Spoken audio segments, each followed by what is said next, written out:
ओंकारम् ओम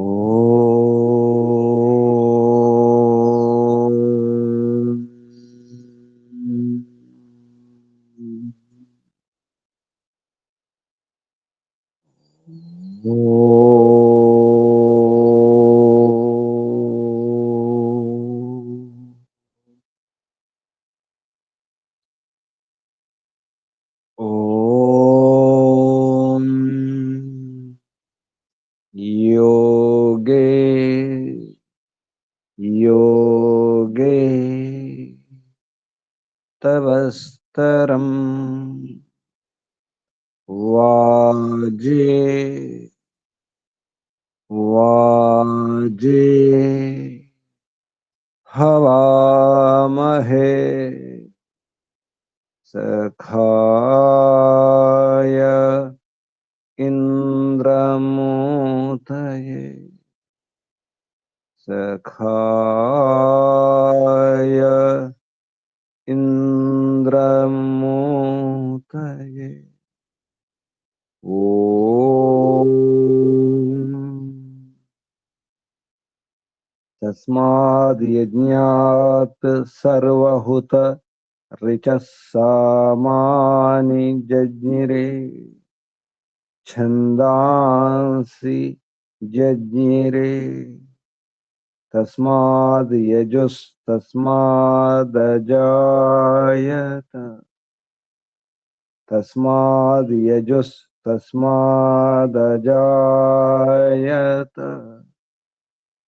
ॐ यस्मादृचो अपातक्षन् यजुर्यस्मादपाकषन् सामानि यस्य लोमान्यथर्वाङ्गिरसो मुखम् स्कम्भम् तं ब्रूहि कथमस्विदेव सः स्कम्भं तं ब्रूहि कथमस्विदेव सः ॐ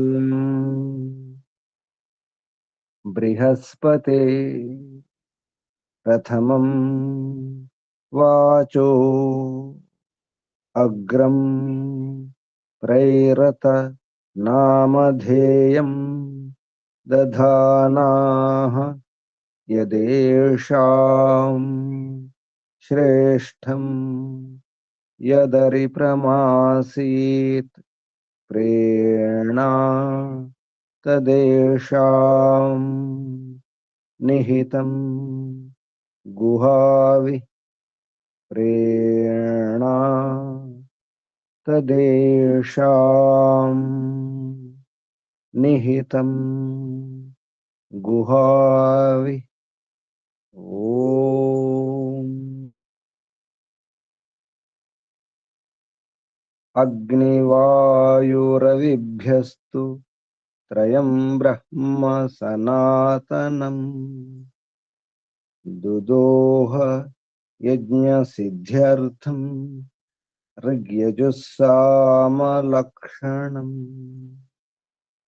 दुदोह यज्ञसिद्ध्यर्थं ऋग्यजुस्सामलक्षणम् ऋग्यजुस्सामलक्षणम्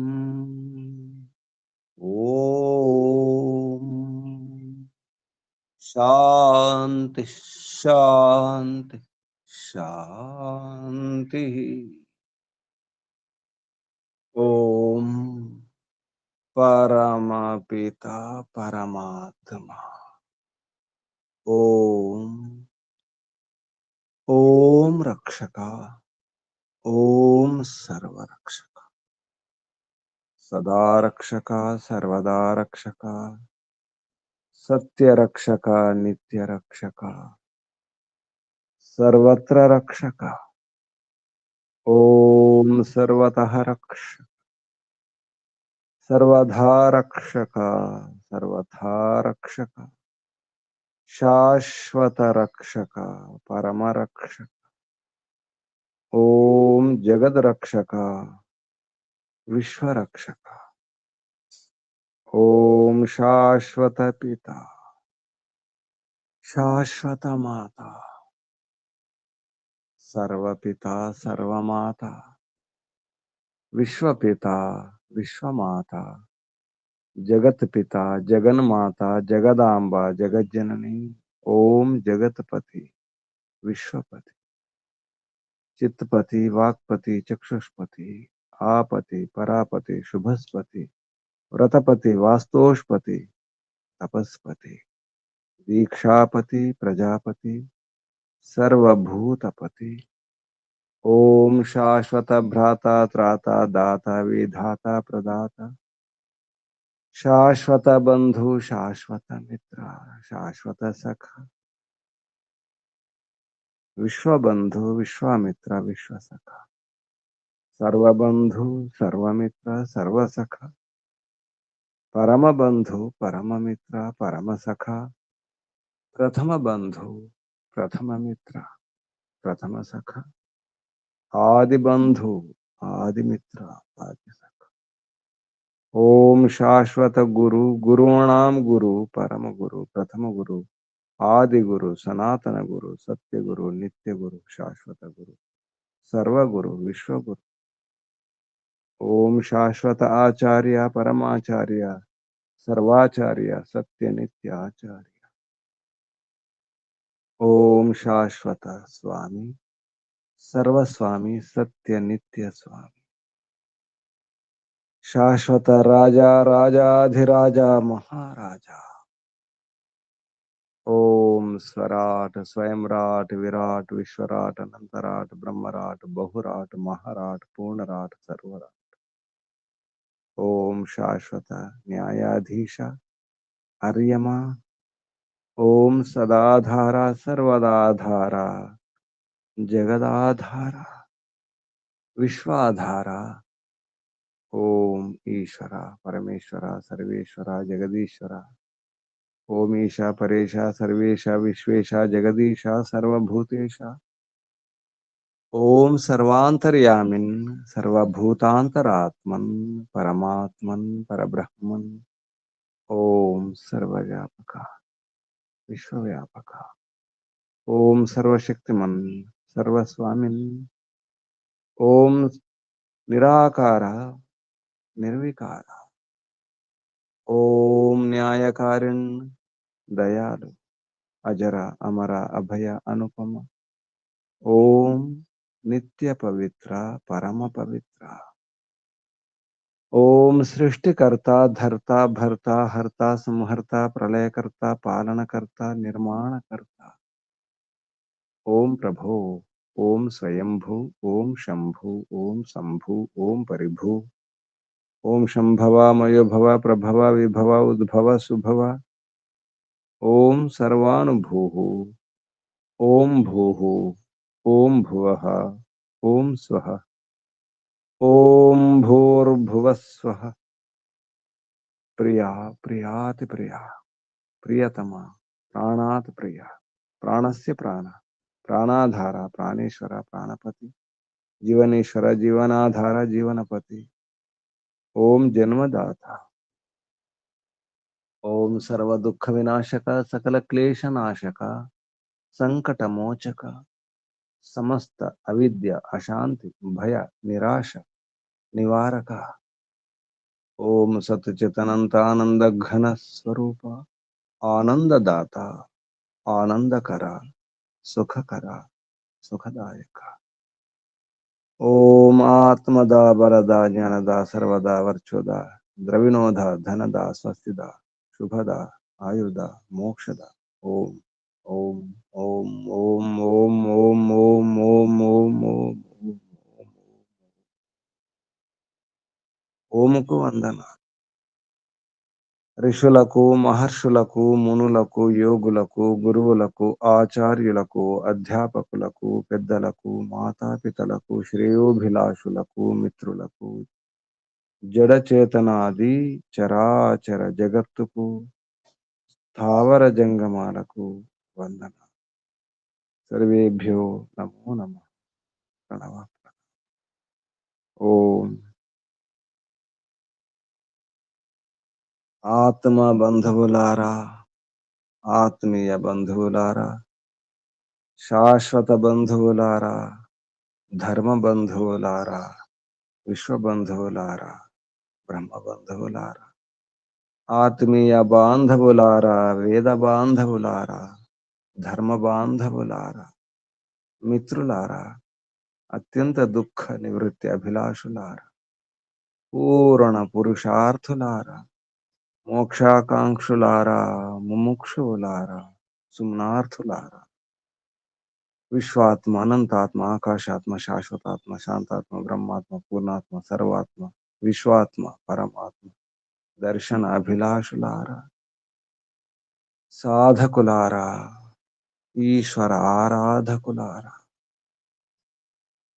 ఉపాసకులు, అన్వేషకులు, జిజ్ఞాసులారా, వెళ్ళాలి, లోకాన్ని చూడాలి, లోకాలని చూడాలి, లోక జ్ఞానాన్ని పెంచుకోవాలి, పరమాత్మ యొక్క మహిమను అర్థం చేసుకోవడానికి యాత్రలు చేయడం అవసరం. అక్కడే కూర్చుంటే ఏం అర్థం కాదు. చూడండి, బయటకు వెళ్ళి చూడండి, ఆకాశాన్ని గమనించండి, ఆకాశాన్ని దాటి చూసి ప్రయత్నం చేయండి. ద్విలోకాన్ని చూడండి, వెలుగు లోకాలను, జ్యుతినిచ్చే, వెలుగునిచ్చే, కాంతినిచ్చే లోకాలను, సూర్య చంద్రాలను గమనించండి, నక్షత్రాలను గమనించండి, తోకచుక్కను గమనించండి,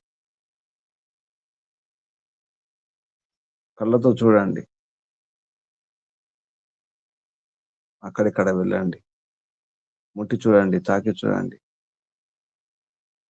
ప్రత్యక్షంగా గమనించండి.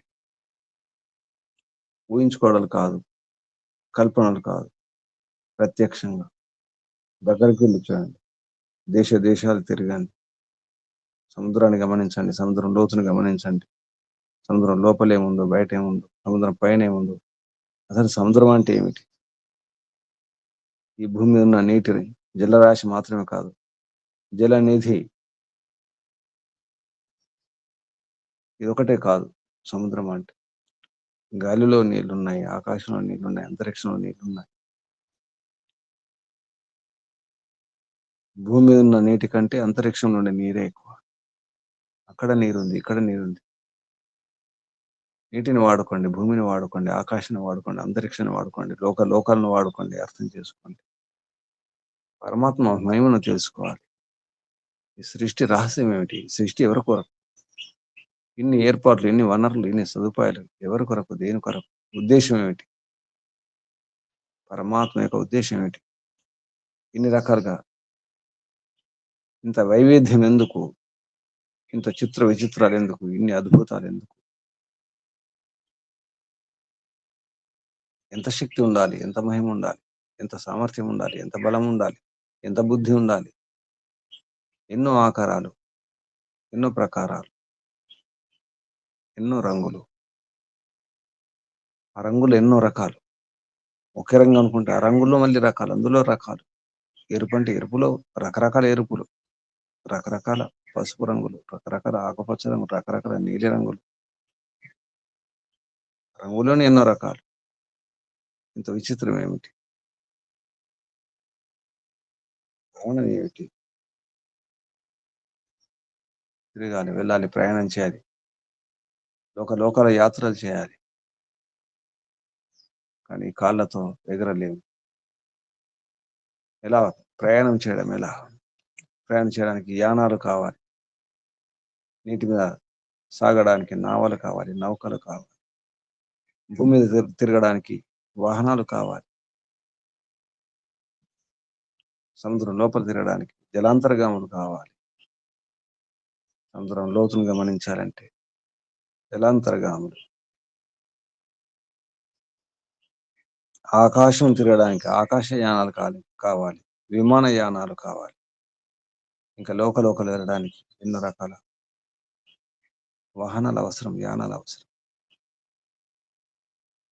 మేఘాల కింద, మేఘాల పైన, అంతరిక్షం దాటి, ఈ లోకాన్ని దాటి, భూమిని దాటి కూడా ఇతర గ్రహాలకు వెళ్ళాలి, గ్రహాంతరయానం చేయాలి, దేశాలు తిరగాలి. యానాలు తయారు చేసుకోవాలంటే బుద్ధి ఉండాలి, శిల్పకారులు ఉండాలి, తయారు చేసేవారు ఉండాలి, అటువంటి సాంకేతిక విద్య తెలిసిన వారు ఉండాలి, వైజ్ఞానికులు ఉండాలి. అటువంటి యానాలు తయారు చేయాలి. ఆ యానాలు సురక్షిత ప్రయాణం చేసే విధంగా ఉండాలి, సురక్షితంగా గమ్యస్థానాన్ని చేర్చే వాహనాలు ఉండాలి.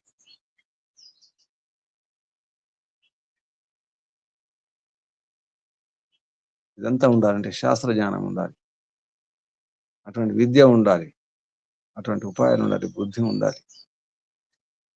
ఎవరు నేర్పించాలి? ఎక్కడ నేర్పించాలి?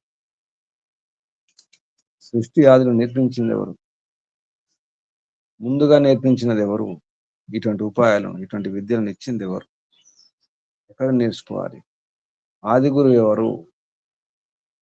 ఆరంభంలో చెప్పింది ఎవరు? మార్గం చూపించింది ఎవరు? ఎలా తెలుసుకోవాలి? ఊరికి చూస్తే అర్థమవుతుందా? చెప్పేవారు లేకుండా, సరైన సలహాలు ఇచ్చేవారు లేకుండా, బోధకులు లేకుండా, ఉపాధ్యాయులు, అధ్యాపకులు, గురువులు, ఆచార్యులు లేకుండా ఎలా తెలుస్తుంది? ఆరంభంలో నేర్పించింది ఎవరు?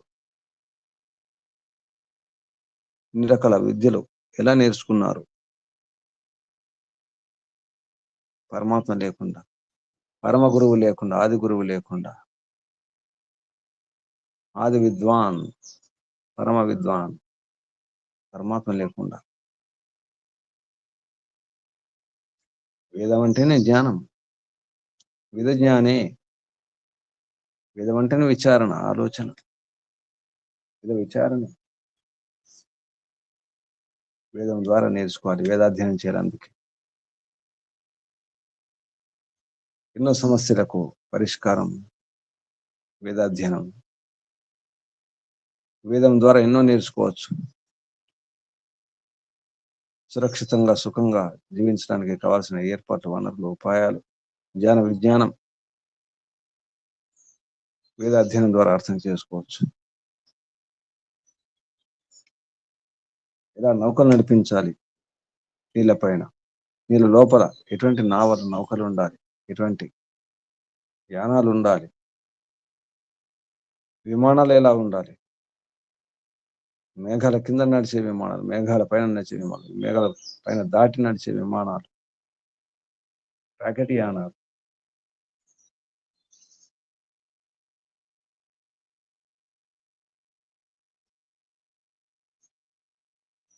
విమానం తయారు చేసుకోండి, నడిపించండి. యానాలు తయారు చేసుకోండి, భూమి మీద నడిచే వాహనాలు తయారు చేసుకోండి.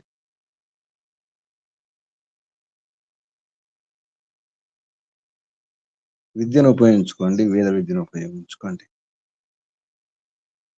వేదాల్లో ఏముంది? వేదంలో ఉండేది ఏమిటి? మనకు కావాల్సినంతా ఉంది. మోక్షం పొందడానికి, మన సమస్యను దూరం చేసుకోవడానికి, సుఖంగా, హాయిగా, ఆనందంగా జీవించడానికి కావాల్సిన విద్యలన్నీ. అటువంటి విద్యనటువంటి మంత్రం ఈ మంత్రం తయారు చేసుకోండి. దేశాలు తిరగండి, దీపాలు తిరగండి, ఉన్నతి పొందండి, హాయిగా ఉండండి, అందరూ కలవండి, అక్కడున్న వారు, ఇక్కడ ఉన్నవారు అందరూ కలవండి అనే విషయంలో ఈ మంత్రం యజుర్వేదంలో 10వ అధ్యాయంలో 19వ మంత్రం. యజుర్వేద భాష 10వ అధ్యాయం 19వ మంత్రం. 19వ మంత్రం. పర్వతస్య వృషభస్య పృష్ఠాన్ నావశ్చరంతి, పృష్ఠాత్ నావః చరంతి స్వశిచ ఈయానాః తాః అవవృత్రన్ అధరాక్ ఉదక్తాః అహిం బుధ్న్యం అనురీయమాణాః విష్ణోః విక్రమణం అసి, విష్ణోః విక్రాంతమసి, విష్ణోః క్రాంతమసి. ఈ మంత్రం ఋషి పర్వతస్య ఇత్యస్య దేవవాత ఋషి. ఇందులో దేవత మంత్రం 20 విష్ణు. విరాడ్ బ్రహ్మీ త్రిష్టుప్ ఛందః దైవత స్వరః. మంత్రోపదేశం. పునః అత్ర రాజ ప్రజాజనైః కీదృశాని యానాని రచనీయాని ఇతి ఆహ. కీదృశాని యానాని రచనీయాని ఇది ఆహ. అంటే రాజ్యంలో దేశంలో శిల్ప విద్య, సాంకేతిక విద్య, భౌతిక విద్యను విస్తరింపజేసుకోవాలి అని అర్థం. ఈ ఉపదేశానికి వివరణ ఇస్తూ పదవాక్య ప్రమాణమైనటువంటి పండిత బ్రహ్మదంత జిజ్ఞాసు గారు వివరణ ఇవ్వడం జరిగింది ఉపదేశానికి. రాజ్యే శిల్ప విద్యా విస్తరః వివిధ యానాది నిర్మాణం చ విచక్షణైః కర్తవ్యం ఇత్యాహ. విచక్షణతో, విచక్షణ బుద్ధితో, విచక్షణ జ్ఞానంతో, వివేక జ్ఞానంతో చేయాలి. వివిధ యానాది నిర్మాణం, వివిధ యానాదులు, శిల్ప విద్యా విస్తరణ, శిల్ప విద్య విస్తరింపజేసి రాజ్యంలో దేశంలో. దీనివల్ల ఎన్నో సుఖాలు ఉంటాయి, ఎన్నో సమస్యలు పరిష్కారం అవుతాయి. అందుకే యానాలు, రకరకాల యానాలు తయారు చేసుకోవడం అవసరం ఉంటుంది. ఇటువంటి మంత్రం ఇంతకుముందు ఇదే యజుర్వేదంలో 1వ అధ్యాయంలో 18వ మంత్రం కూడా చెప్పడం జరిగింది. నవ విమాన విషయ పూర్వం యజుర్వేదం, ఇదే యజుర్వేదంలో. ఇటువంటి విషయాల గురించి కావాలంటే ఋగ్వేదాది భాష భూమికలో నవ విమానాది విద్యా విషయం ప్రకరణం ఉంటుంది. ఋగ్వేదాది భాష భూమిక మహర్షి దయానంద సరస్వతి గారు వేదాలకు భాష్యం రాసే ముందు భూమిక రాసుకున్నారు. అందులో నౌ అంటే నావ, నౌక, విమానాది వాటి గురించి ప్రకటన ఒక అధ్యాయం ఉంది. విమానాలు, యంత్రాలు ఎలా ఉండాలి, ఎన్ని రకాల యంత్రాలు ఉండాలి, విమానాలు ఎలా నడిపించాలి, పైకి ఎగరాలంటే ఏం చేయాలి, కిందికి దిగాలంటే ఏం చేయాలి, కుడివైపు ఎడమవైపు తిరగాలంటే ఏం చేయాలి, ఏ పదార్థాలు వాడాలి. అంతేకాదు మన దేశంలో విమాన శాస్త్రాలు, ఇప్పుడున్న విమానాల నిర్మాణం కంటే ముందు విమాన శాస్త్రాలు ఉండేవి అని చెప్పడానికి మహర్షి ఇప్పుడున్న విమానం తయారు కాకముందే, రైతు బంధువులు తయారు చేయకముందే, ఎందుకంటే మహర్షి దయానంద సరస్వతి గారు 1883లో చనిపోవడం జరిగింది, పరమపదించినారు. చనిపోయిన తర్వాత ఎన్నో ఏళ్ళ తర్వాత రైతు బంధువులు, రైతు బ్రదర్స్ 1905లో 10లో తయారు చేయడం జరిగింది విమానాలు. అంతకన్నా ముందే ముంబై చౌపాటి బీచ్ లో శివకర బాపు తలపదే అనే మహర్షి దయానంద సరస్వతి గారి భక్తుడు, ఫోటోగ్రాఫర్, విమానాన్ని తయారు చేసి ఎగరవేయడం జరిగింది కూడా. తను చూసిన వారిని చేతిలో రాయడం జరిగింది. బరోడా మహారాజు చూడడం జరిగింది, అలా ఎందరూ చూడడం జరిగింది. చరిత్ర ఉంది. శివకర బాపు తలపదే 1895లోనే వారు తయారు చేసిన తర్వాత ఎప్పటికో తర్వాత 1905లోనో 10లోనో తయారు చేయడం జరిగింది రైతు బంధువులు. దీని వాటి అర్థం చేసుకోవాలి. ఈ యజుర్వేద భాష్యం కూడా మార్చి రాసినటువంటి యజుర్వేద భాష్యం, ఆ భాష్యంలో ఈ మంత్రానికి భావార్థం కూడా రాయడం జరిగింది. విమానం తయారు చేసుకోండి, శబ్దం కూడా వాడడం జరిగింది మహర్షి ముందుగానే. ప్రపంచంలో విమానాలు లేవు, విమాన యానాలు లేవు, జలాంతర్గాములు లేవు. అప్పుడే దీని బట్టి ఏమర్థం అవుతుంది, ముందే మన దేశంలో ఇటువంటి విమాన శాస్త్రాలు, రకరకాల వైజ్ఞానిక శాస్త్రాలు ఉండేవని చెప్పడానికి ఇది ఒక ప్రమాణం. ఈ భావార్థం చాలా స్పష్టంగా రాయడం జరిగింది. ఇది యజుర్వేదంలో 1వ అధ్యాయంలో 18వ మంత్రానికి కూడా మహర్షి అక్కడ కూడా రాయడం జరిగింది, విమానం తయారు చేసుకోండి. అలాగే ఋగ్వేదానికి భాష్యం రాస్తూ మొదటి మంత్రం, మొదటి మండలం, మొదటి సూక్తం, ప్రథమ మండలం, ప్రథమ సూక్తం, ప్రథమ మంత్రం ఓం అగ్నిమీలే పురోహితం అనే మంత్రాన్ని కూడా భాష్యం రాస్తూ అక్కడ కూడా రాయడం జరిగింది. అగ్నిని ఎలా వాడుకోవాలి, విమానాలు ఎలా తయారు చేసుకోవాలి, ఏం చేయాలి. ఎన్నోసార్లు మధ్య మధ్యలో విమానయానాలు తయారు చేసుకోండి. అభివృద్ధి కావాలంటే విమానయానాలు ఉండాలి, దేశాంతరం తిరగాలి, ద్వీపాంతరం తిరగాలంటే నౌకలు ఉండాలి, నావలు ఉండాలి. ఉన్నతి అవుతుంది, ప్రపంచం తెలుస్తుంది. దీని ద్వారా ప్రపంచంలో ఉన్నటువంటి మహిమను అర్థం చేసుకుని పరమాత్మ ఉపాసన చేసి తరించాలి. దాని కొరకు అటువంటి మంత్రం ఈ మంత్రం ఉపదేశం కూడా. అందుకే కీదృశాని యానాని రచనీయాని, ఎటువంటి యానం తయారు చేసుకోవాలో చెప్పడం జరిగింది ఈ మంత్రం. ఈ మంత్రం ఉన్నటువంటి శబ్దాలు పదచ్ఛేదం తర్వాత, అంటే సంధి విచ్ఛేదం తర్వాత పదాలు. పదపాఠం: పర్వతస్య వృషభస్య పృష్ఠాత్ నావః చరంతి స్వసిచ ఇతి స్వసిచః ఇయానాః తాః ఆ వవృత్రన్ అధరాక్ ఉదక్తా ఇతి ఉత్ అక్తాః అహిం బుధ్నియం అను రీయమాణాః విష్ణోః విక్రమణం ఇతి విక్రమణం అసి విష్ణోః విక్రాంతం ఇతి విక్రాంతం అసి విష్ణోః క్రాంతం అసి. ఇవి శబ్దాలు. ఇప్పుడు మంత్రోచ్చారం. ఓం నమస్తే గురుజీ. చెప్పండి.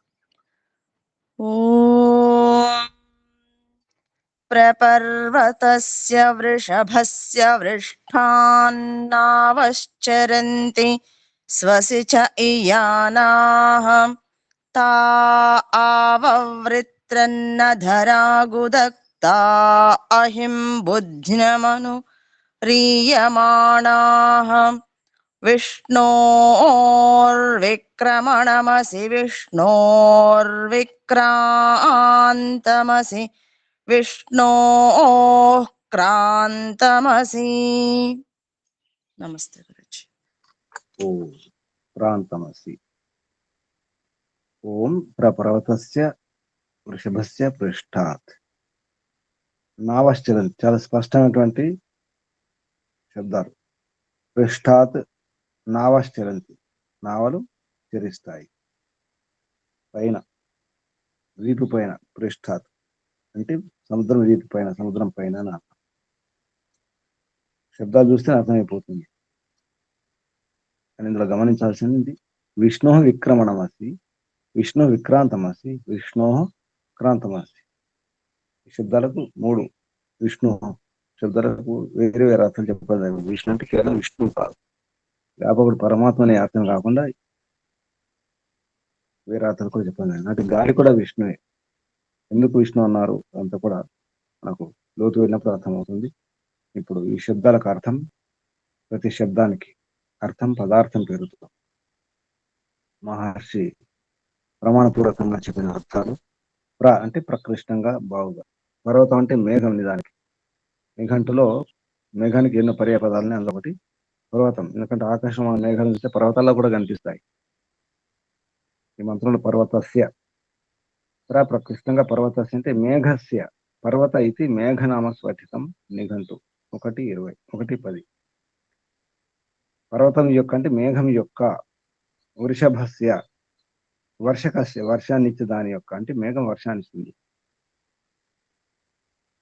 వృషభం వర్షించేది వృషభం. వర్షకస్య అంటే వర్షించే మేఘం అని అర్థం. మేఘం అన్ని మేఘాలు వర్షించవు. వృషభస్య పర్వతస్య అంటే వర్షించే మేఘం యొక్క. పర్వతస్య మేఘస్య వృషభస్య వర్షకస్య. పృష్ఠాత్ ఉపరి భాగాత్, ఉపరి భాగం నుండి. నావః సాగరోపరి, నావ ఇవ విమానాని అని అర్థం. ఇక్కడ నావ శబ్దం విమానానికి. సాగరోపి, సాగర్ ఉపరి, సాగరం పైన, సముద్రం పైన నావలు ఏ విధంగా ఉంటాయో, నావ ఇవ నావలాగా విమానాని విమానములు.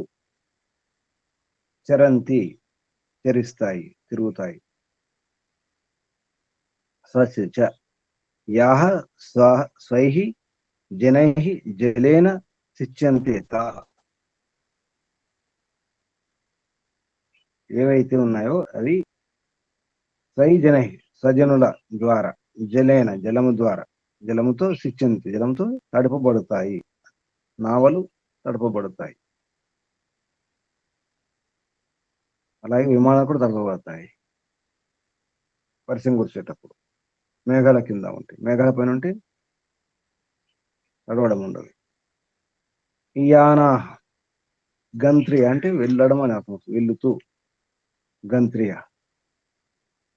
సాగుతూ. ఇయాన గంత్రియ. తాహ అవి. ఆసమంతాత్. అవవృత్రన్ అర్వాచీయనో వృత్ర ఇవ చరణ్. వృత్తం అంటే మేఘం, ఇక్కడ కూడా అర్వాచీన కొత్త మేఘం లాగా. చరణ్ అత్ర ఆచారే సుబంతాత్ క్విప్. ఇది భాష నియమం రాయడం జరిగింది. అధరాక్ మేఘ అధస్థాత్ మేఘం కింద. ఇంతకుముందు పృష్ఠాత్ అన్నారు, మేఘం పైన అన్నారు. ఇప్పుడు అధరాక్ మేఘాత్ అధస్థాత్ మేఘం కింద, కింద నుండి కూడా. ఉదక్తాహ పునర్ఊర్ధ్వం గచ్చంత్య. అంటే ఇక్కడ అర్థం ఏంటంటే నీరు పైకి పోతుంది, పునర్ఊర్ధ్వం నీరు కిందికి వస్తుంది, మరి పైకి వెళ్తుంది. అహ్యం, అహ్యం అంటే మేఘమే. అహి అన్నారు ఎందుకంటే పాము. అహ్యం నిజానికి పాము. మేఘాలు పాములా కూడా సాగుతుంటాయి అంతరిక్షంలో, ఆకాశంలో. బుద్ధ్న్యం, బుద్ధిని అంతరిక్షే భవం, అంతరిక్షంలో ఉన్నటువంటి. బుద్ధిని అంటే అంతరిక్షం, అంతరిక్షంలో ఉండడం. అంతరిక్షంలో మేఘాలు పాములాగా ఉంటాయి. అనుసరించి పశ్చాత్ లేదా తర్వాత. పశ్చాత్ రీయమాణాః చాలనేన గచ్చంత్య. చలనం ద్వారా, చాలనేన నడిపించడం ద్వారా వెళ్ళేవి. అంటే విమానం నడిపిస్తే వెళ్తాయి, అలాగే నావలు కూడా నడిపిస్తే నడుస్తాయి, సాగుతాయి నీటిపైన. చాలనేన. విష్ణోః వ్యాపకస్య ఈశ్వరస్య. ఇక్కడ విష్ణు శబ్దం వ్యాపకుడు అయినటువంటి ఈశ్వరుని యొక్క. విక్రమణం విక్రమతే అస్మిన్ తత్. ఈ జగత్తులో విక్రమించడం జరుగుతుంది. పరమాత్మ యొక్క విక్రమణం ఇదంతా కూడా. పరమాత్మ యొక్క క్రమం అంటే పరమాత్మ నడిపించేది విశేషంగా. విక్రముడు పరాక్రముడు పరపిత పరమాత్మ అంతటా క్రమించి ఉంటాడు, అన్నిటిని అదుపులో ఉంచుకుంటాడు. అసి ఇక్కడ ఎవరిని అంటున్నారు ఈ మాట?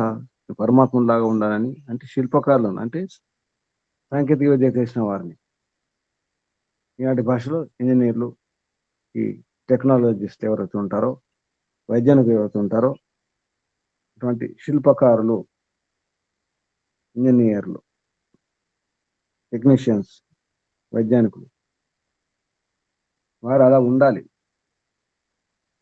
అసి నువ్వు అలా ఉన్నావు. ఏకవచనం మధ్యమ పురుష. విష్ణు వ్యాపకస్య వాయు. ఇక్కడ విష్ణు శబ్దం రెండవ విష్ణు. వ్యాపకమైనటువంటి వాయువు యొక్క అని అర్థం. విక్రాంతం వివిధతయా క్రాంతం. వాయువు కూడా విక్రాంతం, అంతటా వ్యాపించి ఉంటుంది, దాని యొక్క శక్తి కూడా ఉంటుంది. అసి విష్ణు వ్యాపకస్య విద్యుత్ వస్తున. ఇక్కడ విష్ణు అంటే వ్యాపకమైనటువంటి విద్యుత్ యొక్క. విద్యుత్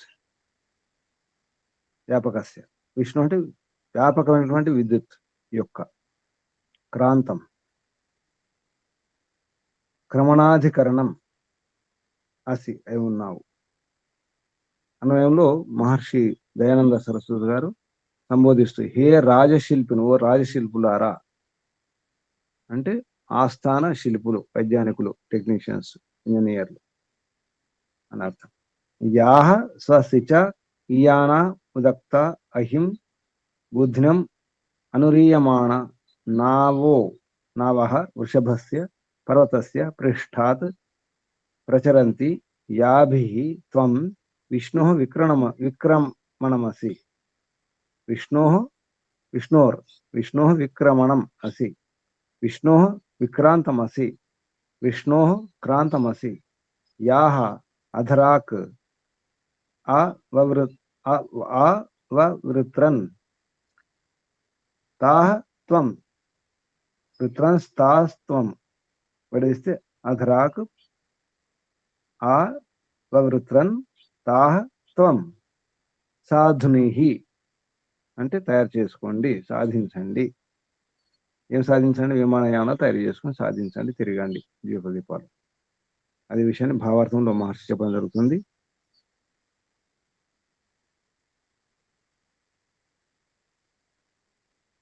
యథా మేఘో వర్షిత్వ, ఏ విధంగా అయితే మేఘము వర్షించి భూమితలం ప్రాప్య ఆకాశం ఆప్నోతి, భూమి తలాన్ని పొంది మళ్ళీ ఆకాశం, మళ్ళీ ఎండలు ఉన్నప్పుడు వేడి ఉన్నప్పుడు ఆవిరి మళ్ళీ ఆకాశం అటు మళ్ళీ పొందుతుంది, ఆకాశం వెళ్ళిపోతుంది.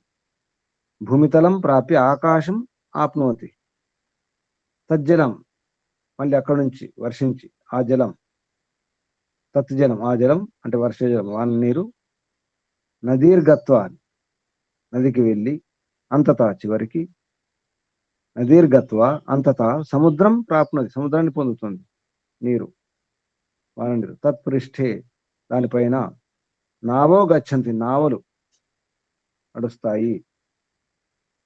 యాహ అప్సు అంతర అర్థాత్ ఆసాం ఉపరి అధో జలం భవతి, అప్సు అంతర అవి నీటిలో కూడా నడుస్తాయి.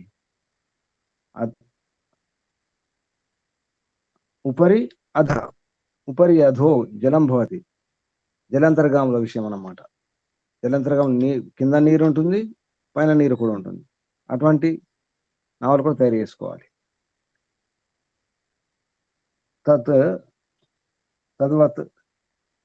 తద్వత్ సర్వై శిల్పిభి, అలాగే ఆ నావల్లాగా ఏ విధంగా అయితే సముద్రంలో నావల పైన కూడా నడుస్తాయి, లోపల కూడా నడుస్తాయి, అదే విధంగా ఆకాశం అనే సముద్రంలో కూడా యానాలు అంటే విమానాలు తయారు చేసుకోండి అంటున్నారు. తద్వత్ సర్వై శిల్పిభి, శిల్పులందరి ద్వారా, విమానాన్ని నావశ్చ విమానములు, నావశ్చ మరియు నావలు కూడా, యానాన్ని అటువంటి యానాలను రచయించి నిర్మాణం చేసుకొని, భూమి జల అంతరిక్ష మార్గేణ అభీష్టే దేశే గమనాగమనే యథేష్టే కార్యే, భూమి జలము అంతరిక్ష మార్గములో, భూ మార్గములో జల మార్గములు అంతరిక్ష మార్గములు, అభీష్టే దేశే అభిష్ట ప్రదేశం, ఇక్కడ దేశాలు ప్రదేశాలు కూడా, గమనాగమనే అంటే పోవడం రావడం, గమనం పోవడం, ఆగమనం రావడం, గమనాగమనే గమనాగమనం అంటే ద్వివచనం, ఈ రెండు కూడా యథేష్టంగా కార్యం చేయండి, చేసుకోండి అంటే పోవడం రావడం చేసుకోండి.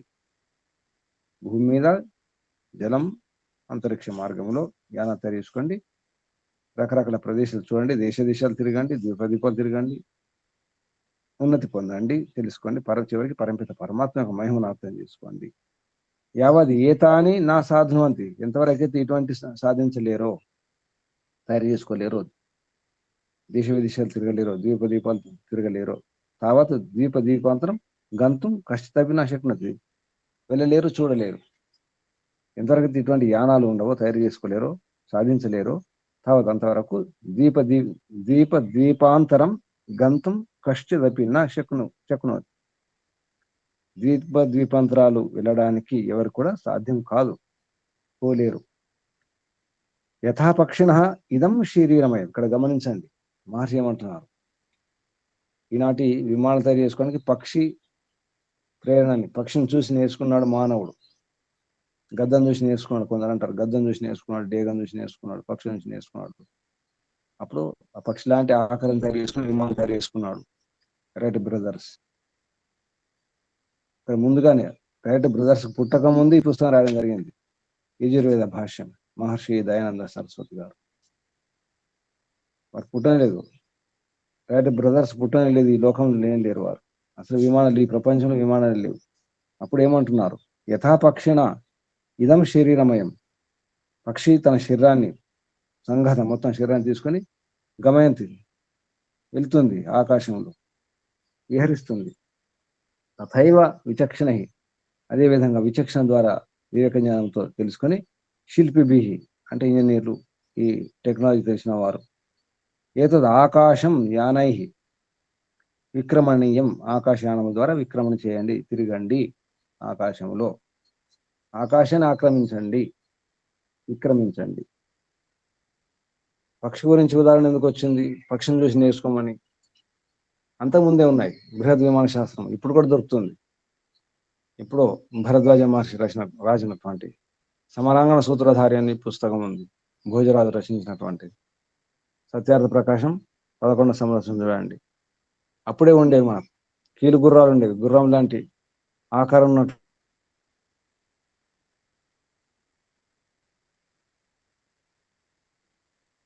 యానాలు. కర్ర గుర్ర, అది కూడా కర్రతో చేసినటువంటి కీలు గుర్రాలు. కీలు అంటే యంత్రం, గుర్రాల ఆకారంలో. ఈ పేరు అందరికి తెలుసు, కీలు గుర్రం అని. ఏ విద్యుత్ లేకుండా నడిచే ఫ్యాన్లు కూడా ఉన్నాయి, ఇప్పటికి కూడా ఉన్నాయి. విద్యుత్ అవసరం లేదు, కింద దీపం వెలిగిస్తే చాలు ఫ్యాన్ తిరుగుతుంది. ఇప్పటికి ఉన్నాయి, ఇటువంటి ఫ్యాన్ దొరుకుతాయి కూడా. రాజస్థాన్లో ఉన్నాయి, ఉదయపూర్లో ఒక మ్యూజియం ఉంటుంది, అక్కడ కూడా ఉంది. అటువంటి ఫ్యాన్లు చాలా మ్యూజియంలు ఉన్నాయి. టేబుల్ ఫ్యాన్ లాగా ఉంటుంది, కింద దీపం వెలిగిస్తే చాలు ఫ్యాన్ తిరుగుతుంది. వేగాన్ని పెంచుకోవచ్చు, తగ్గించుకోవచ్చు. ఈ విద్యుత్ అవసరం లేదు, ఏది అవసరం లేదు. ఇటువంటి ఎన్నో ఉన్నాయి. అప్పుడు కూడా సాంకేతిక విద్య ఉంది, ఇంతకంటే బాగుంది. ఇది ఒక ఉదాహరణ. భావార్థంలో మహర్షి చాలా స్పష్టంగా యథాపక్షిణ ఇదం శరీరమయం సంఘాతం గమయంతి, శరీరాన్ని తీసుకుని ఎగురుతుంది ఆకాశంలో. అలా మీరు కూడా యానం తయారు చేసుకోండి, ఎగరండి, దేశాలు తిరగండి, దీపాలు తిరగండి, నావాలు తయారు చేసుకోండి, జలాంతర్గం తయారు చేసుకోండి, సబ్మెరైన్స్. ఇలా దాని అర్థం ఏంటి? వేదంలో చాలా విద్యలు ఉంటాయి. అసలు వేదం అంటేనే జ్ఞానం. అసత్య విద్యలు ఉండవు. వేదం సమస్త సత్య విద్యల గ్రంథము. వేదం చదువుట, చదివించుట, వినుట, వినిపించుట ఆర్యులందరి పరమధర్మం, కర్తవ్యం. బాగా అధ్యయనం చేయడం అవసరం ఉందని అర్థమవుతుంది దీని ద్వారా. ఇక్కడ పెద్దాం, మంత్రం చూద్దాం. ఓం పర్వతస్య వృషభస్య పృష్ఠాత్ నావః చరంతి సచిచః ఇయానాః తాః అవృత్రన్ అధరాక్ ఉదక్తాః అహిం బుద్ధ్యం అనురీయమాణాః విష్ణోః విక్రమణమసి విష్ణోః విక్రాంతమసి విష్ణోః క్రాంతమసి. ఇది మంత్రం. ఇప్పుడు ప్రశ్నలు, సందేహాలు అడగండి. ఏమి విన్నారు? ఏమనిపించింది?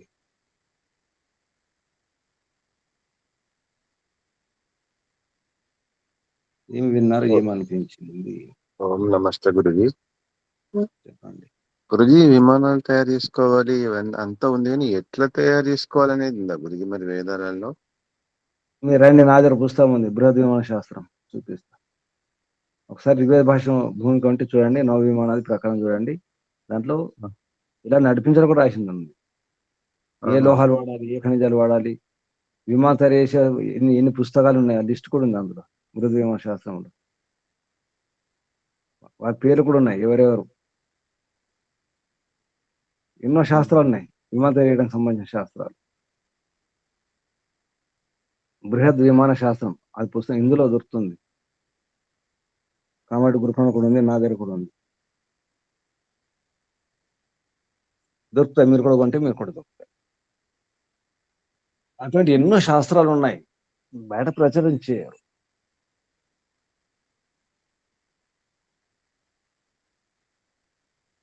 అందుకే సంస్కృతం నేర్చుకోవాలి, చదువుకోవాలి.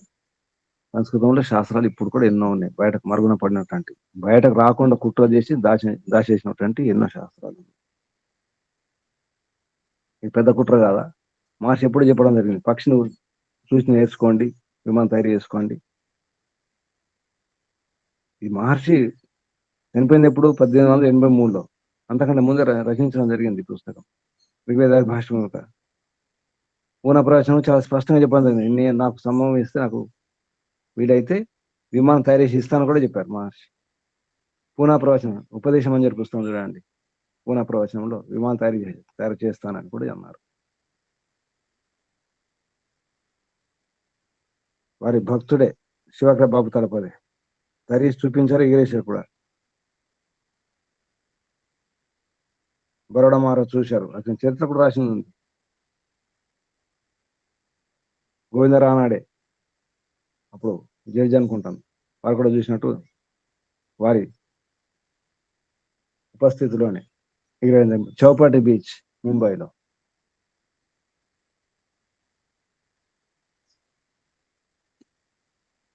ఇటువంటి ఎన్నో ఉన్నాయి. ఇంకా అంటే గురూజీ ఈ మంత్రంలో పరమేశ్వర ఉపదేశం ప్రకారం వాళ్ళు సొంత బుద్ధితో తయారు చేసినట్టేనా గురూజీ, లేకపోతే వివరంగా వేదాల్లో ఉందా? అది నా సందేహం.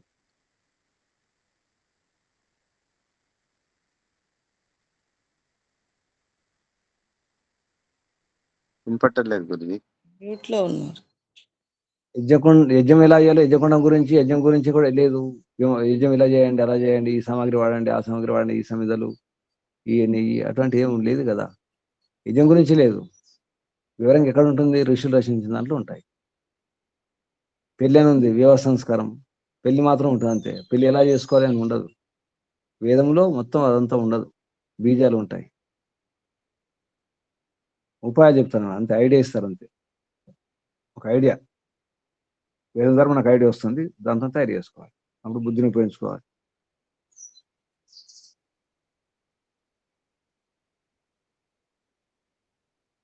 నమస్తే గురూజీ, ధన్యవాదాలు. చదవండి, పుస్తకాలు చదవండి, తెలుస్తాయి, ఎన్నో విషయాలు ఉన్నాయి.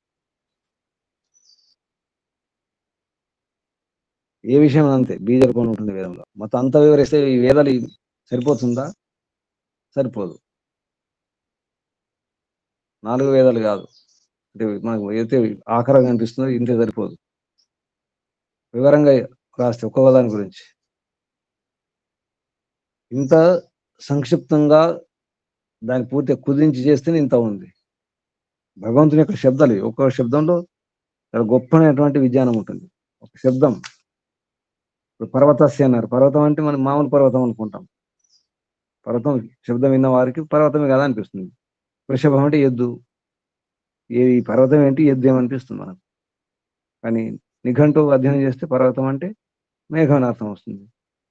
వృషభం అంటే వర్షించే మేఘం. అలా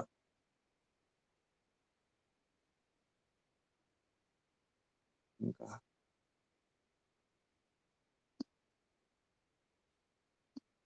ఏమనిపించింది మిగతా వారికి?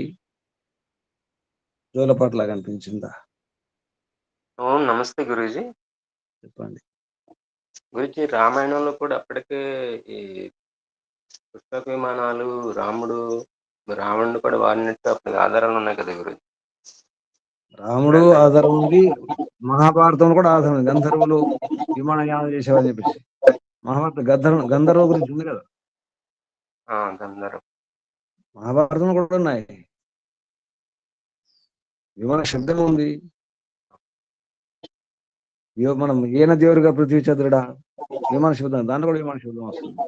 అంటే విశేష మానవులు, విశేషమైన కొలతలు ఉన్నటువంటి, విశేషమైన ఆకారం ఉన్నటువంటి అని అర్థం వస్తుంది. ఈయన దేవుడి గ్రహ.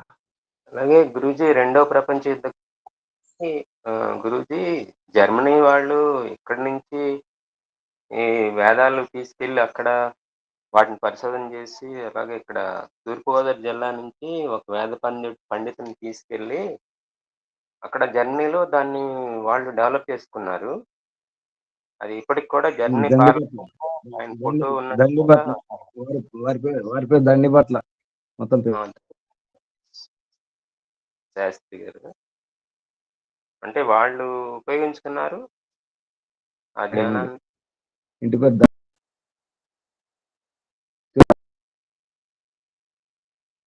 వాళ్ళు అయితే ఉపయోగించుకున్నారండి అప్పటికే. ఇప్పుడు కూడా ఉపయోగించుకుంటున్నారు, మనం ఉపయోగించుకోవట్లేదు. ఇప్పుడు కూడా అందరూ ఉపయోగించుకుంటున్నారు విదేశీయులు. మీ మాట కట్ అవుతుంది. కూడా ఇది టెక్నాలజీని అమ్మటానికి విదేశాలు అమ్ముతున్నారు. వాళ్ళు ఫార్ములా అమ్ముతారు తప్ప దాన్ని డెరైవ్ చేసి చేయదు. మనం చేసుకోవాల్సింది. వేదం కూడా అంతే, అందులో సూత్రాలు ఇవ్వబడతాయి. ఆ సూత్రాల నుంచి మనం డెరైవ్ చేసుకొని డెవలప్ చేసుకోవాల్సింది. వేదం మూలం ఇస్తుంది. బుద్ధిని వాడుకోవాలి, మనకు బుద్ధిని ఉండాలి.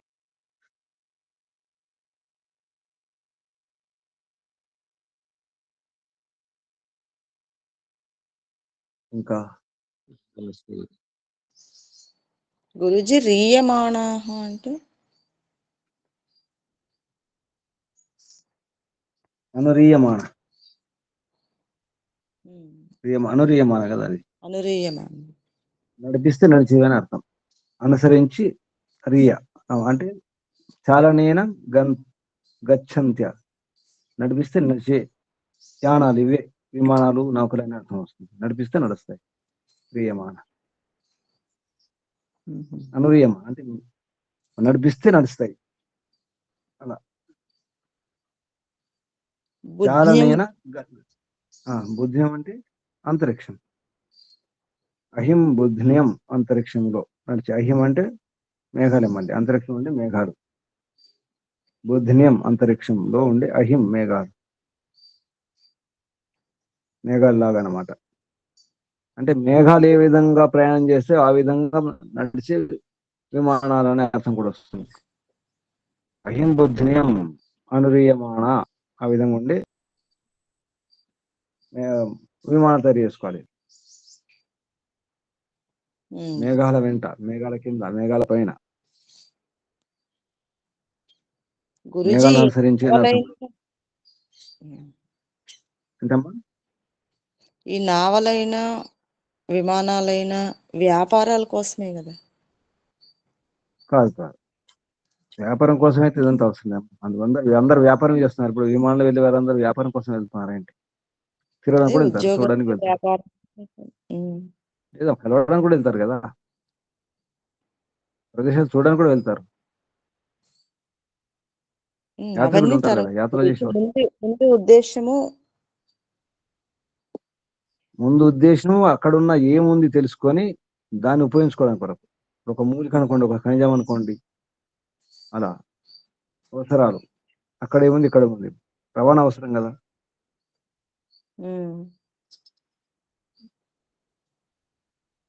అక్కడ బంధువులు ఉంటారు, వారిని చూడడానికి వెళ్ళాలి కదా. ముందు నిజం చెప్పండి, ముందు యుద్ధాల గురించి అసలు. అందుకే విక్రాంత క్రాంత ఎందుకన్నాను శబ్దాలు. విక్రమణం, విక్రాంతం, చివరికి క్రాంతం. దీని అర్థం ఏంటి? క్రాంతం అంటే క్రమం, పాదవిక్షేపం అంటే అడుగు వేయడం, దాడి చేయడం అని అర్థం వస్తుంది. పరాక్రమం, ఆక్రమించడం, ఆక్రమించడం కొరకే. ఇటువంటి తయారు చేయడం మామూలుగా ప్రపంచంలో ఈ యంత్రాలు కానీ, ఈ వాహనాలు కానీ ముందు మిలిటరీ కోసం తయారు చేస్తారు. మీరు గమనించండి. ఏదైనా ఒక బలమైన బండి, ఇప్పుడు మనం రోడ్ల మీద చూస్తాం, బుల్లెట్ బండ్లు ఉంటాయి, మోటార్ సైకిళ్ళు, అది మిలిటరీ బండి. అది జీపులు మిలిటరీ బండి. ముందు మిలిటరీ కోసం తయారు చేస్తారు. ఈ ఫ్రిడ్జ్లు కానీ ఇవన్నీ రకరకాలుగా. రోడ్లు కూడా మిలిటరీ కోసమే ముందు రోడ్లు వేయడం అనేది. అంటే దాడి చేయాలి, దండయాత్ర చేయాలి. ముందు దానికోసం తయారవుతాయి. ప్రపంచంలో ఏది టెక్నాలజీ కనిపిస్తుందో ముందు మిలిటరీ వాళ్ళు పాటిస్తారు. టేప్ రికార్డులు కానీ, ఈ కెమెరాలు కానీ, ఈ ఫోన్లు కానీ ముందు మిలిటరీ వాళ్ళు, తర్వాత ప్రజల్లోకి వస్తాయి. ఇంకా ఆక్రమించడం కొరకే ముఖ్యంగా. అంటే ఆక్రమించడం అంటే అర్థం ఏంటి? యుద్ధాల కొరకు. యుద్ధాలు ఎందుకు కొరకు? ఐశ్వర్యం కొరకు. ఐశ్వర్యం ఎందుకు కొరకు? సుఖం కొరకు.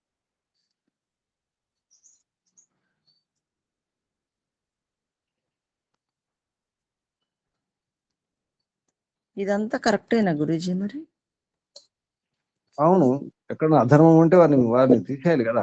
రావణుడు ఉన్నాడు, రావణుడు తీసేయాలి కదా. ఆమెను రావణుడు అహంకారం వచ్చేసింది, రావణుడికి ధనం ఎక్కువైపోయింది, రావణి బుద్ధి కూడా ఎక్కువ అయిపోయింది. అంటే ఇప్పుడు అమెరికా ఎలా ఉందో ఒకప్పుడు లంక అలా ఉండేది. లంకలో స్వర్ణ లంక అంటారు కదా, బంగారమే బంగారం, బంగారమే కదా, అన్ని సౌకర్యాలు, అన్ని సుఖాలు ఉండేవి. విద్య ఉండేది. రావణ బ్రహ్మ కదా, వేద విద్వాంసుడు రావణుడు. అన్నీ తెలుసు, టెక్నాలజీ తెలుసు, అన్నీ తెలుసు, ఉపయోగించుకున్నాడు. అహంకారం వచ్చేసింది. రావణుడి వద్ద వెళ్ళాలంటే ఏం చేయాలి? వాహనాలు ఉండాలి కదా, యుద్ధం చేయాలి కదా. అంటే అధర్మాన్ని అంచడానికి, నిజానికి యుద్ధం దేని కొరకు ఉండాలి? ధర్మపూర్వక యుద్ధాలు ఉండాలి. యుద్ధం అంటే ధర్మరక్షణ కొరకే, ధర్మస్థాపన కొరకే, పునఃస్థాపన కొరకే. ఉద్దేశం అది ఉండాలి. అన్యాయాన్ని అంచడానికి ప్రయత్నం చేయాలి. దాడి ఎందుకోసం చేయాలంటే అన్యాయాన్ని అంచడానికి, దుష్టం దూరం చేయడానికి, దానికోసం అవసరం. మన బలమైన, మన శక్తి అయిన, మన విద్య బుద్ధి అంతా కూడా ధర్మస్థాపన కొరకే, ధర్మాచరణ కొరకే ఉండాలి. అప్పుడు తప్పు కాదు. ధర్మపూర్వక యుద్ధం తప్పు కాదు, పాపం కాదు, అది మోక్షాన్ని ఇస్తుంది.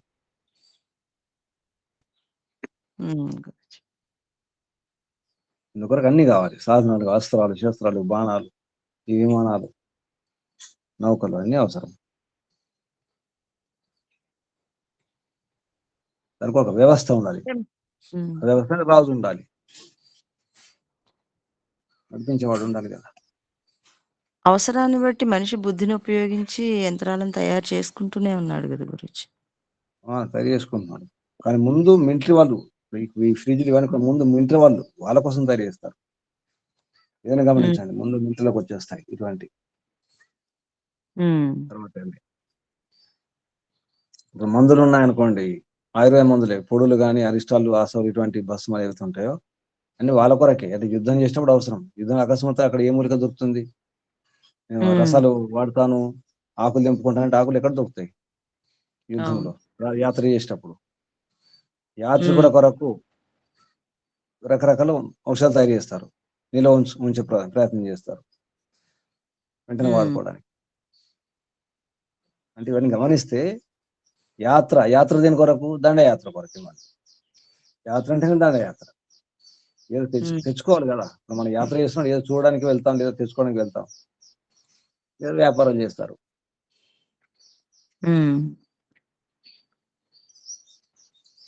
చివరికి మళ్ళీ గమనిస్తే మోక్షం పొందడం కొరకే ఉండాలి ఇదంతా. యాత్ర చేసినా, ఏ దండ యాత్ర చేసినా, ఏ యుద్ధం చేసినా, అది లోపల యుద్ధమైనా బయట యుద్ధమైనా చివరికి మన సుఖం కొరకే, మోక్షం కొరకే. అప్పుడు తప్పు కాదు. మోక్షం కొరకు చేసేది తప్పు కాదు. చివరికి లక్ష్యం మోక్షం ఉండాలి, అది ముఖ్యం పెట్టుకోవాలి. అప్పుడు భయం కూడా ఉండదు. ఎందుకంటే నువ్వు చేసేది మోక్షం కొరకు కదా. ప్రాణాలు పోయినా పర్వాలేదు, ప్రాణాలు తీసినా పర్వాలేదు, మోక్షం కొరకే, ధర్మరక్షణ కొరకే. ఇప్పుడు ఈ మిలిటరీ వాళ్ళు వీళ్ళంతా వాళ్ళకి మోక్షం అని తెలియకపోయినా దేశం కోసం ప్రాణాలు ఇస్తున్నాం అంతే. నవ్వుతూ ఇస్తారు. మేము దేశం కోసం ప్రాణాలు ఇస్తున్నాం, సంతోషం అన్నమాట, తృప్తి ఉంటుంది. వాళ్ళు చనిపోతే కూడా తృప్తిగా చనిపోతారు, భయపడిపోరు, ముందుకెళ్తారు. చనిపోతే కూడా ముందుకు వెళ్తారు. కానీ వాళ్ళకి మోక్షము వస్తుందని తెలుసా గురుజీ?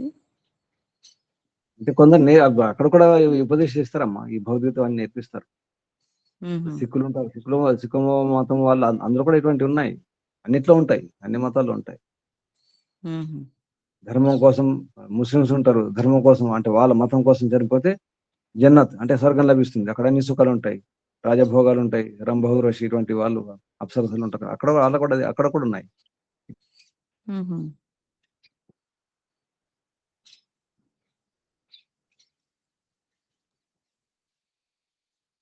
ఇటువంటి ఉపదేశాలు. సుఖం లభిస్తుంది కదా చనిపోయిన తర్వాత, భ్రమలు ఉంచుతారు.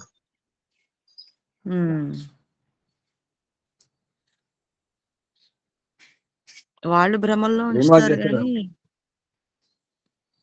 బ్రెయిన్ వాష్ చేస్తూనే ఉంటారు.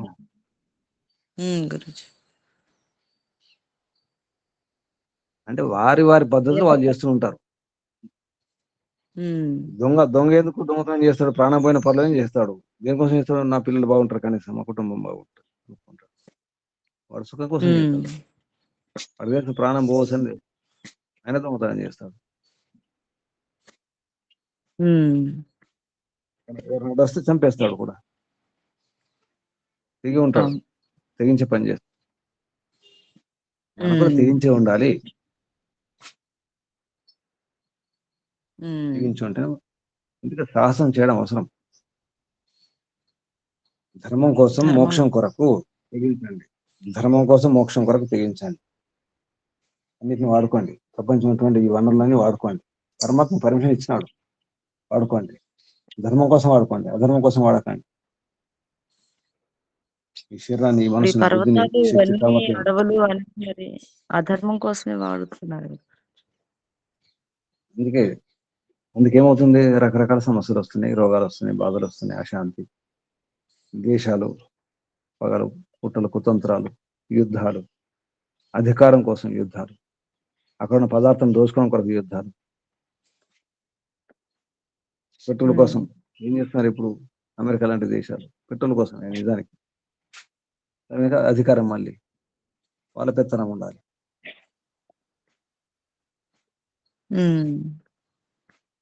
ఎందుకు పెత్తనం అంటే అహంకారం, లోపల అహంకారం ఉంటుంది. చివరికి అహంకారమే మూలం అన్నిటికీ. నేను నాది, అహం మమ, అహం మమ.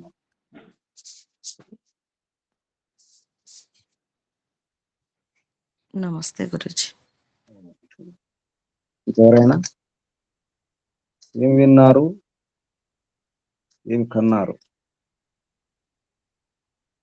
ఇదే విన్నారు కదా, శివకర బాపుతాలపై రాసి పెట్టుకోండి.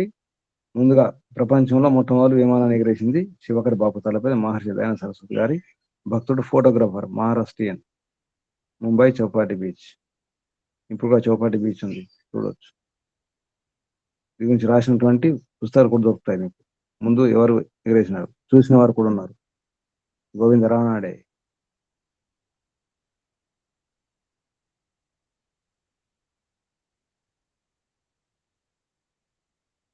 బరోడా మహారాజ్, బరోడా అంటారు. అక్కడ ప్రాచీన లైబ్రరీ ఉంది.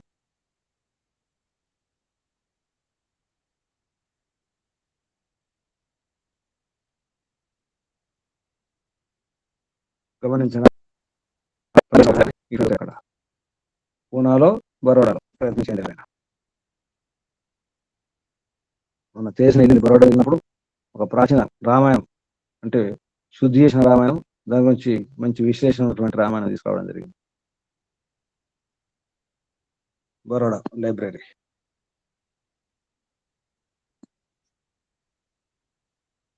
ఇంకా ప్రశ్నలు, సందేహాలు?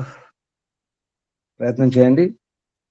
ఇటువంటి ఎన్నో శాస్త్రాలు ఉన్నాయి, ఓపిక తెచ్చుకొని అక్కడిక్కడ సమయం వ్యర్థం చేయకుండా ఇటువంటి పుస్తకాలు అధ్యయనం చేయండి. ఎన్నో విషయాలు తెలుస్తాయి, తృప్తిగా ఉంటుంది, హాయిగా ఉంటుంది.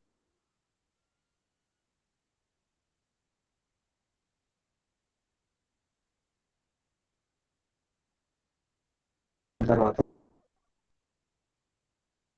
ఆత్మసంతృప్తి అవసరం ఉంది కదా అందరికీ, ప్రయత్నం చేయండి. ఏమైనా సూచనలు ఉన్నాయా? సూచనలు?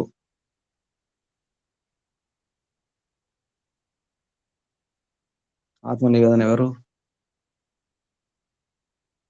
ఈరోజు? ఆత్మ నివేదన. నమస్తే గురుజీ. చెప్పండి. ఓం నమస్తే గురుజీ.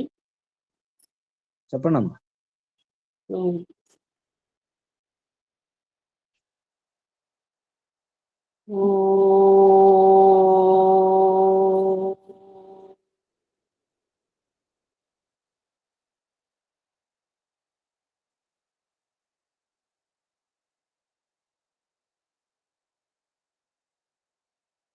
ఓంకార స్వరూప, తేజస్వరూప, మేధస్వరూప, జ్ఞానస్వరూప, సృష్టికర్త, పాలనకర్త, సర్వాంతర్యామి, సర్వవ్యాపి, సచిత్ ఆనంద స్వరూప, నీకు కోటి కోటి వందనాలు తండ్రి. అద్భుతమైన సృష్టిని మాకు ముందే సృష్టించి ప్రతి పదార్థంలో మాకు ఏదైతే సుఖ సాధనాలుగా ఉంటాయో అన్నీ మాకు ముందే ఇచ్చినావు తండ్రి. నీ సృష్టిని, నీ మహత్యాన్ని నేను చూడాలి అని అంటే ఈ సృష్టిలో ఉన్నవి చూస్తేనే నీ మహత్యము అర్థమవుతుంది తండ్రి. సులువుగాను ఇటువంటి గొప్ప సృష్టిని, సాధనాలను మాకిచ్చి దానికి ఎలా ఉపయోగించుకోవాలో సరి అయిన విధానంలో ఉపయోగించుకునేటటువంటి విధంగా మాకు బుద్ధిని ఇచ్చినావు తండ్రి. ఈ సృష్టిలోని ప్రతి పదార్థం యొక్క జ్ఞానాన్ని కూడా మాకు వేదము ద్వారా తెలియజేస్తున్నావు. ప్రతి మూలం నుంచి ఎలాగ ఏ విధముగా వాడుకొని దానిని ఉపయోగించుకొని మా సుఖాల్ని అనుభవించినందుకు, దుఃఖాల్ని తొలగించుకోవడానికి, శరీరాన్ని ఆరోగ్యంగా ఉంచుకోవడానికి, దేశాన్ని రక్షించుకోవడం కోసం అన్నిటికీ సాధనాలు దానికి కావాల్సిన విద్యని కూడా మాకు వేదం ద్వారానే ఇచ్చినావు తండ్రి.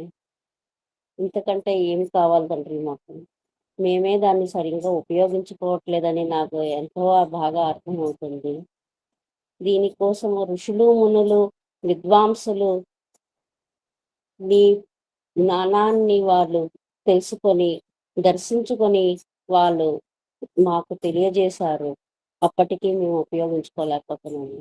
స్వాధ్యాయము లేక, విద్యని తెలుసుకోలేక, సంస్కృతం తెలుసుకోలేక ఇవన్నీ ఇలాగా ఈ విధముగా తయారవుతున్నాయి అనిపిస్తుంది పరమేశ్వర. అందుకే నేను కోరుకున్నది ఒకటే, ఆ ఋషులు, మునులు ఏ విధముగా అయితే నీ జ్ఞానాన్ని సంపూర్ణంగా దర్శించి వాళ్ళు తెలుసుకున్నారు, అటువంటి జ్ఞాన బుద్ధిని మా అందరిలోకి ప్రేరేపించకండి. నువ్వు ప్రేరేపిస్తూనే ఉన్నావు. మేము కూడా దానికి అందుకునేటువంటి స్థితికి మేము తయారవ్వాలని నేను అనుకుంటున్నాను. ఆ బుద్ధిని, అటువంటి బుద్ధిని, మేధో బుద్ధిని మాకు ప్రసాదించకండి. దాన్ని సద్వినియోగం చేసుకొని ఈ ఇహలోక పరలోక అన్ని సుఖాలు అనుభవిస్తూ, కానీ దానివల్ల ధర్మబద్ధంగా ఉంటూ దానితో మేము దేశ సంరక్షణ కోసము మేము సులువుగా పయనించడం కోసము అన్నిటికీ సుఖ సాధనాలు చేసుకోవడానికి నీ విద్య చాలా అవసరం తండ్రి. ఎంత భౌతిక విద్య ఎంత ముందుకు చెందుతున్నా అది బీజము లేకుండా ఈ భౌతిక విద్య అనేది ఎవరు పురోగించలేరని నాకు అనిపిస్తుంది. బీజము అదే వేదంలో ఉంది. అందుకే వేదంని నేర్చుకొని వైదిక పద్ధతిలోని ధర్మబద్ధముగానే జీవిస్తే మోక్షానికి సుఖ సాధనం అని అర్థమవుతుంది. ఇంకే సమస్తము అందరూ ప్రజలు సమస్తము అందరూను వైదిక పద్ధతిలో పయనిస్తూ వేద బుద్ధిని తెలుసుకుంటూ ఎల్లప్పుడూ నిన్నే ఉపాసిస్తూ అన్యథా ఎవరిని కాకుండా ఏవైతే సృష్టికర్తవో ఎవరి మొత్తం అంతని ఈ ద్యులోకముని, అంతరిక్ష లోకముని, భూలోకముని అన్నిటినీ నడిపిస్తున్నావో, అన్నిటినీ నీ ఆధారముగా పయనిస్తున్నాయో అటువంటి ఆ పరమపిత పరమేశ్వరుణ్ణి ఆధారంగా తీసుకొని ఆయన జ్ఞానాన్ని పొందుతూ నిత్యము మనము నిత్యము పురోగతి చెందుతూ ఉంటే ఈ సృష్టి, ఈ ప్రపంచము ఆనందమయంగా ఉంటూ మనం మోక్ష మార్గానికి చాలా సులువుగా ఉంటుందని అర్థమవుతుంది పరమపిత పరమేశ్వర. ఎల్లప్పుడూ నేను దానికోసమే ప్రయత్నించాలి. నాకు అటువంటి బుద్ధిని ప్రసాదించు తండ్రి. ఈ విద్యా జ్ఞానాన్ని ఉపయోగించుకుంటూ సత్కర్మలు చేస్తూ ఉండాలి తండ్రి. అదే విధముగా ఏ విధముగా అయితే విమానాలు ఇవి అన్నిటికీ తయారు చేసే విధానం ఇచ్చేవో, పూజ చేసే విధానంలో కూడా మాకు యజ్ఞము అనే మహా విజ్ఞానము ఇచ్చినావు తండ్రి. అటువంటి విజ్ఞానముతోని మేము ఈ సృష్టిని, ఈ మా శరీరాన్ని బాగుపరుచుకోవడానికి, మా శుద్ధపరచుకోవడానికి, ప్రకృతిని శుద్ధపరచుకొని మేము ఆ జీవితం ఆనందమయముగా ఉండేటట్టు మాకు మంచి విజ్ఞానాన్ని ప్రసాదించవు తండ్రి. అటువంటి జ్ఞానాన్ని నేను ఎల్లప్పుడూ పొందుతూ సత్య మార్గంలోని ధర్మ మార్గంలో నడుస్తూ అర్థకామ మోక్షాలు గడుస్తూ నీ పరబ్రహ్మని నిన్నే ఆనంద స్వరూపుడైన నిన్నే పొందేటట్టు మాకు బుద్ధిని ప్రేరేపించు తండ్రి. మాలోని కుటిలత్వాలు పోయి సదా నిన్నే తండ్రి, నువ్వే సర్వ ఆధారుడు తండ్రి. నిన్నే ఉపాసిస్తూ నిన్నే ఆనంద మార్గాన్ని పొందుతూ ఆనందాన్ని అనుభవించాలంటే నీవే శరణ్యం తండ్రి. ఓం శాంతి శాంతి శాంతి. ఓం నమస్తే గురుజీ, ధన్యవాదములు.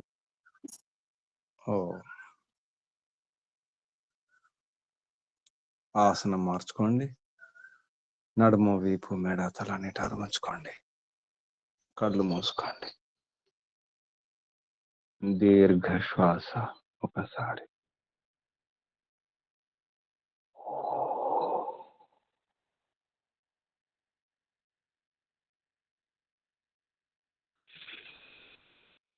ఓంకారం ఒకసారి.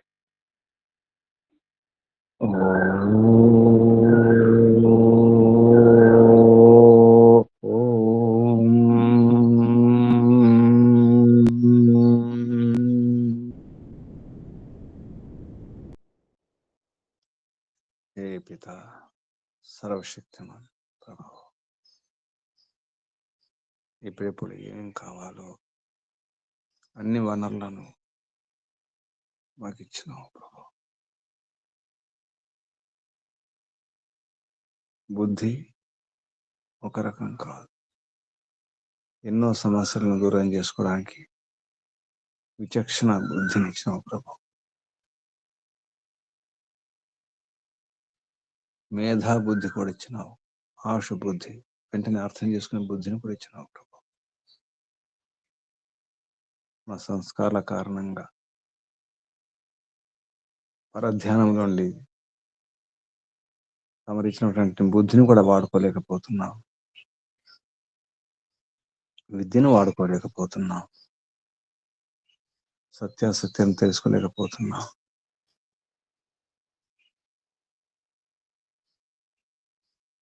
మాలో ఉన్న విద్య కారణంగా, కుసంస్కారాల కారణంగా, దురాలోచనల కారణంగా, సరైన పురుషార్థం చేయక పలు రకాల కష్టాల్లో పడిపోతున్నాం ప్రభు. ఇప్పటికైనా వేదాధ్యయనం చేస్తే, అర్థం చేసుకుని సరిగా ఉపయోగించుకుంటే ఎన్నో కష్టాలను దాటవచ్చు. అర్థమవుతుంది ప్రభు. అవిద్య మృత్యుం తీర్తువ విద్య అమృతం అశ్నతే. వేదం ద్వారా ఎప్పుడో ఈ మంత్రంలో చెప్పినారు ప్రభు. అవిద్య భౌతిక విద్యల ద్వారా, ఈనాటి సాంకేతిక విద్యల ద్వారా, ఉపాయాల ద్వారా మృత్యువును, కష్టాలను, భయంకరమైనటువంటి సమస్యలను దూరం చేసుకోవచ్చని ఈ సందేశాన్ని, ఈ ఉపాయాన్ని కూడా ఎప్పుడు చెప్పినారు ప్రభు. వేదం ద్వారానే. విద్య అమృతం ఉష్ణతే. విద్య ద్వారా, వేద విద్య ద్వారా, యోగ విద్య ద్వారా అమృతాన్ని పొందవచ్చు అన్నారు. అవిద్య కూడా, భౌతిక విద్యలు కూడా, అవి కూడా మోక్షం కొరకే. ఎందుకంటే భౌతిక సమస్యలను, కష్టాలను, ఇబ్బందులను దూరం చేయడం కొరకే,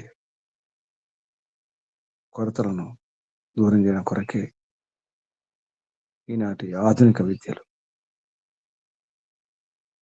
వాటిని కూడా సరిగ్గా ఉపయోగించుకుంటే అవి కూడా మోక్షానికి ఉపయోగపడతాయి. అర్థమవుతుంది ప్రభు. అందుకే యానాలు ఉండాలి, విమానాలు ఉండాలి, నావలు ఉండాలి, అన్ని రకాల యంత్రాలు అవసరమే, సుఖ సాధనాలు అవసరమే. కేవలం ఈ సుఖం కొరకు మాత్రమే కాదు, ఇవి ప్రాపంచిక ఇంద్రియ సుఖాలు ఇంతే కాదు, ఇవి దాటాలి. అందుకే యోగాభ్యాసం ద్వారా తమరి సన్నిధిని పొంది అసలైనటువంటి ఆనందాన్ని అనుభవించాలి ప్రభు. అందుకే ఈ సదుపాయాలు, ఈ సౌకర్యాలు వాడుకోవడం రాక కష్టాల పాలవుతున్నాం ప్రభు. ఎలా వాడుకోవాలో చెప్పినారు ఋషులు, మహర్షులు. వాడుకునే విధానం, జాగ్రత్తలు, ఉపాయాలు, మితులు, పరిమితులన్నీ కూడా ఎంత వాడుకోరు, ఎలా వాడుకోరు, ఏ కాలంలో ఎలా ఉండాలి, ఎలా వ్యవహరించాలి, ఎంత అనుభవించాలి, ఏ వయసులో ఎలా ఉండాలి, ఏ ఆశ్రమాల వారు ఎలా ఉండాలి, ఏ వర్ణాల వారు ఎలా ఉండాలి, ఎవరెవరు వారి పరిధుల్లో జీవించాలి, అర్థం కాక, సహనం లేక శాంతి లేకుండా పోతుంది ప్రభు. అంతా అశాంతి, సుఖం ఎక్కడ? ఆ శాంతి ఉన్న వానికి సుఖం లభించదు. అసలు అర్థమే కావడం లేదు. వేదాధ్యయనం చేయడం అంటే అర్థం కావాలి, భాష రావాలి. భాష రావాలంటే ప్రయత్నం చేయాలి, పురుషార్థం చేయాలి, సరైన క్రమంలో అధ్యయనం చేయాలి, సరైన గురువుల వద్ద అధ్యయనం చేయాలి. గురువుల సన్నిధిలో ఉండి అధ్యయనం చేస్తే అర్థమవుతుంది. అక్కడ కొంచెం ఇక్కడ కొంచెం తెలుసుకుంటుంది. ఇంతే విద్య, ఇదే సరిపోయింది అనుకుంటున్నాం, భ్రమలో ఉంటున్నాం, తృప్తి చెందుతున్నాం, ఇక చాలు అనిపించి ఆగిపోతున్నాం. అందుకే అర్థం కావడం లేదు, అందుకే సమస్యలు అలాగే ఉంటున్నాయి. తెలిసిపోయింది, అయిపోయింది అనే భ్రమలో ఉంటున్నాం. ఎంతో ఉంది ప్రభు తమని అర్థం చేసుకోవాలంటే. పరమాణు మొదలుకొని పరమాత్మ వరకు, తమరి వరకు అర్థం చేసుకోవాలి. ఒక అణువు కణము నుండి భూగోళం అంతా అర్థం చేసుకోవాలి. భూగోళమే కాదు, విశ్వగోళాలన్నింటినీ అర్థం చేసుకోవాలి. ఈ జగత్తుని, విశ్వాన్ని అర్థం చేసుకోవాలి. ముందు నన్ను నేను అర్థం చేసుకోవాలి ప్రభు. నా శక్తి సామర్థ్యాన్ని చూసుకోవాలి. నేను చేస్తున్న పొరపాట్లు, దోషాలను అర్థం చేసుకోవాలి, ఒప్పుకోవాలి, దూరం చేసుకోవాలి. అప్పుడు ఏమో సాధిస్తాను, అప్పుడు సుఖంగా ఉండగలుగుతాను, తృప్తిగా ఉండగలుగుతాను ప్రభు. అందుకే తమరు ఉపాసన, ఈ సాధన, యోగ సాధన, సమర్పణం, ఆత్మార్పణం అంతా తమరే. తమరే స్వామి, శాశ్వత స్వామి. అంతా నీదే ప్రభు, సర్వం నీదే, సమస్తం నీదే. ఓం ఓం ఓం ఓం ఓం ఓం ఓం ఓం ఓం. సమర్పయామి. వందనాలు, ధన్యవాదాలు, ప్రణామాలు ప్రభు. ఋషులకు, మహర్షులకు, మునులకు, యోగులకు, గురువులకు, ఆచార్యులకు, అధ్యాపకులకు, పెద్దలకు, మాతాపితలకు, శ్రేయోభిలాషులకు, మిత్రులకు అందరికీ వందనాలు, ప్రణామాలు, కృతజ్ఞతలు, ధన్యవాదాలు. కలియుగ మహర్షి దేవ దయానంద సరస్వతి గారికి, వారి గురువు గారు బ్రహ్మర్షి ప్రజ్ఞాచక్షువు వ్యాకరణ సూర్య దండి స్వామి విరజానంద సరస్వతి గారికి వందనాలు, ధన్యవాదాలు, కృతజ్ఞతలు, ప్రణామాలు సమర్పిస్తూ, బంధువులారా ప్రయత్నం చేయండి. అక్కడిక్కడ సమయం వ్యర్థం చేసుకోకుండా ఇటువంటి శాస్త్ర అధ్యయనం చేయండి. హాయిగా ఉంటుంది, ఆత్మసంతృప్తి. ఆత్మసంతృప్తి అంటే ఎన్నో రోగాలు దూరం అవుతాయి, ఎన్నో సమస్యలు దూరం అవుతాయి. ప్రశాంతంగా ఉంటాం.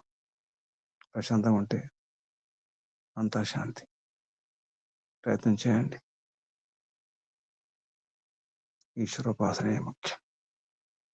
అది మానవ జన్మ యొక్క పరమ లక్ష్యం, మోక్షం. మోక్షం కొరకు ప్రయత్నం చేద్దాం. ఈ జన్మను వ్యర్థం చేసుకోకుండా చూద్దాం. పూర్తిగా ప్రయత్నం చేద్దాం. అందరికీ వందనాలు, అభినందనాలు, ఆశీర్వాదాలు. ఓం. కళ్ళు మూసుకొని ఉండండి. నడుము, వీపు, మెడ, తలని అలాగే ఉంచుకోండి, చక్కగా ఉంచుకోండి. ఒకసారి దీర్ఘ శ్వాస.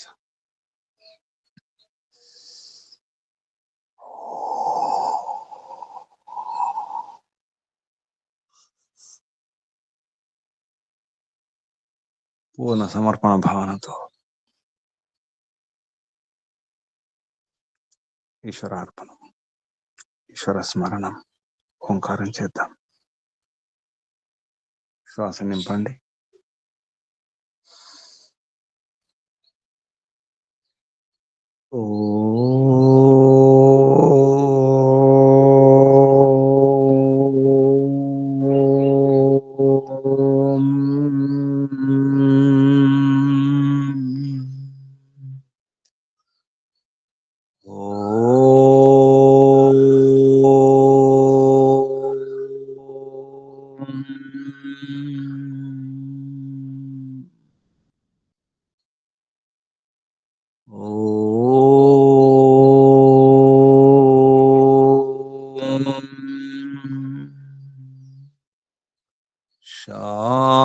शांति शांति शांति।